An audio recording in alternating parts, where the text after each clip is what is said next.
Hello everyone, my name is Cao Shan. Today I would like to explain the country analysis of Vietnam.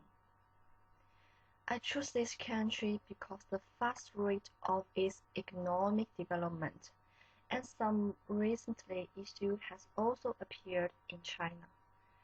So I think it will provide some good practical theories for the socialist country.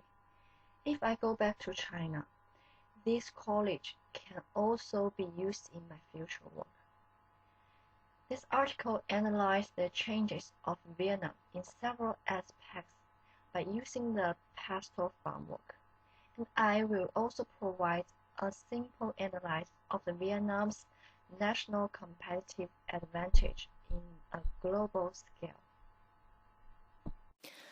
Okay, here are some key words in my article.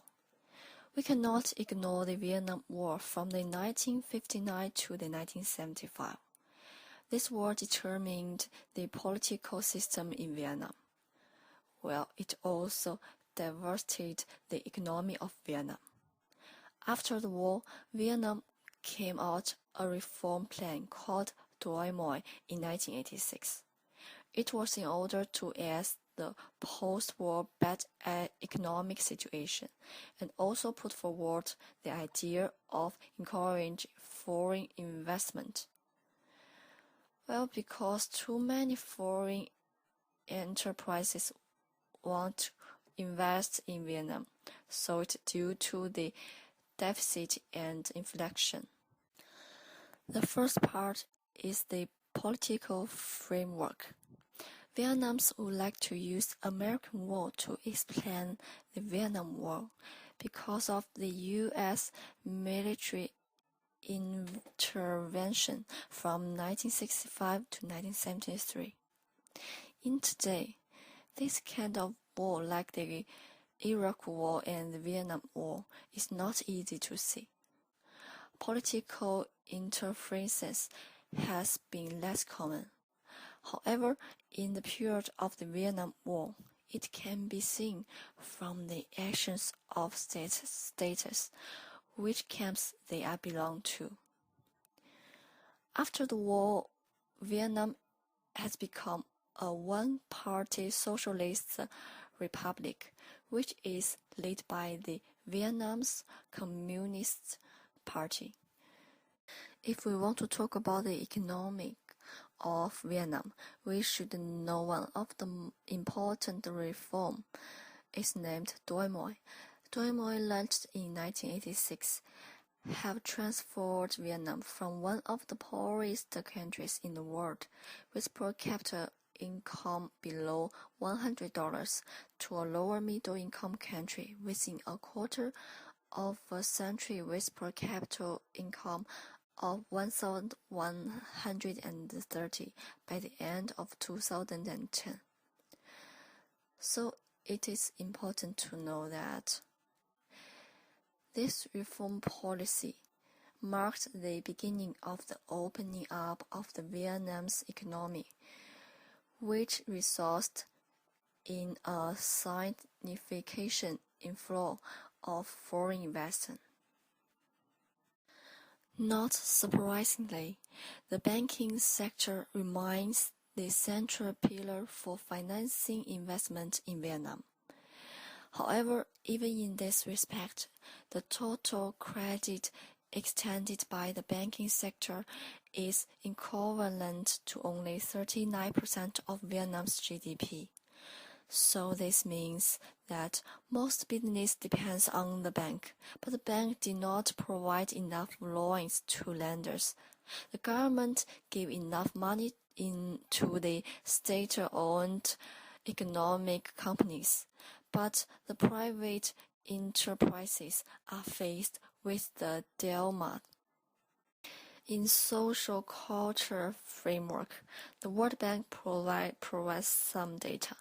Vietnam's public spending on education as a percentage of GDP in 2009 was about 5.2%, higher than most of its Asian peers.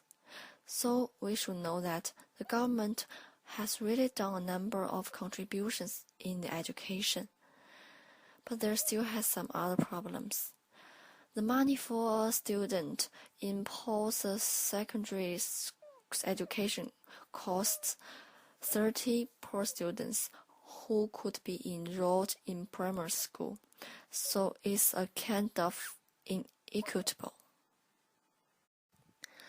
There are not enough public hospitals in Vietnam, and the cost of the private hospitals are expensive. So if a poor people get sick, he will have a problem. Well, the people had to pay an additional fee to the medical staffs and also need to take a higher price to buy the drugs. This is a serious problem in Vietnam called corruption. It is similar to China. Like in China, we can't use YouTube and Facebook. Vietnam has some policies about the technology.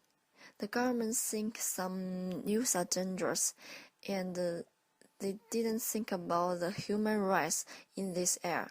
I think the Vietnam should provide a more free space for its citizens. I think that Vietnam has a poor ecological framework. We need to drink water every day. But in Vietnam, the water quality does not meet the standards. Some places they don't have enough water to drink, so it is a risk for the population's health, and it's also a serious problem need to be solved. I think the most important problem in the ecological framework is the defluence problem. The US used defluence in the Vietnam War, so now they need to spend billions every year to solve this problem. As a result of this experience, the Vietnam government come up two forest policies. They are forestry socialism and the sustainable forest management. In the legal framework, there are three main laws in Vietnam. I think Vietnam has a relatively sound legal system, especially the economic laws. But Vietnam may need to develop more social laws to maintain the social interests of the citizens. In the completed analysis, I find some information. Vietnam has many natural resources and has cheap labor resources, but their technology is not good enough. The lack of technology often actually helps countries to become competitive, such as foreign countries like to invest in Vietnam. If a country has competitive advantage is built on the basis of the primary and general factors of productions, then it will be unstable. So Vietnam has the same problem. Now they have a deficit and inflation problem. So this is my presentation of the country analysis of Vietnam. Here has a video about the idea of the future development in Vietnam. So thank you for listening.